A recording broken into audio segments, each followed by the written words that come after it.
Today, our guest is James Stewart. And if I were to say anything about his screen work, I'd just be telling you what you already know. But I can also report for some Canadian bomber pilots who served with him in England and who remember him as a very right guy. I remember those Canadians, Rupert. Our Air Force and theirs clicked from the very start. And natural-born flyers. Well, they pretty much have to be, Jimmy. They've built up a very big chunk of their country by air. Ever meet any of the ex-Bush pilots from the North? Oh, yes. I've heard plenty about that North country.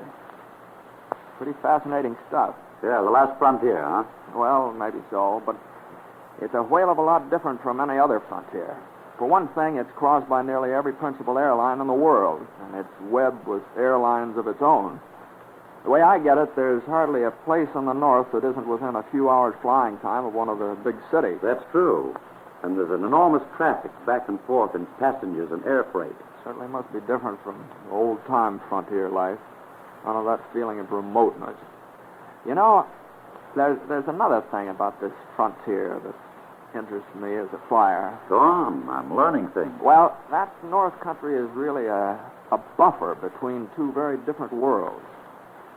In fact, between two ways of thinking that just don't mix at all. With Russia on one side and the rest of Canada and ourselves on the other. If I were up there, I'd feel I'd acquired a little too much strategic importance to feel comfortable. Yeah, perhaps. Where could you go today to feel comfortable?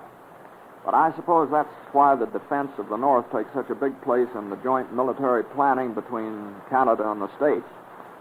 Let's hope that sort of thing is just fire insurance we'll never have to collect on. Well, I'm with you there.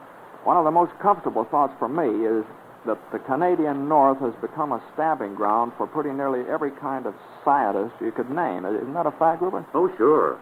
Weathermen, radar men, geographers, topographers, and the boys who study geophysics and terrestrial magnetism and the mechanics of snow and ice and how you live and what you eat in cold climates. Mm-hmm. And big-scale, long-range development work on the greatest storehouse of minerals and metals and strategic ores in the world. It's all work that takes specialists to carry out. They tell me there are a lot of American scientists there, too. What's all this I hear about new snowmobiles and such? Oh, they're developing new types that buzz across the country in the winter the way the old Model T Fords used to do down here in the days of our dirt roads. But say, we've been talking about the Canadian North, ice and snow, as though that was the whole country. Yes, I know what you mean. But I imagine that most Americans know about the bustling, modern southern part of Canada. Enough of us travel up there. But it's the North and its growth that really gets me. What's going on up there is sort of a 1950 version of the same kind of pioneering job that built our West. Yes, the last and biggest of the pioneer jobs in North America. Mm-hmm. And for all that I've heard and seen of Canadians, Rupert, I'd say it was in pretty good hands. A mighty comfortable thing for us to know, considering the stake we have in it. It is, Jimmy. It is that. And many thanks for visiting us.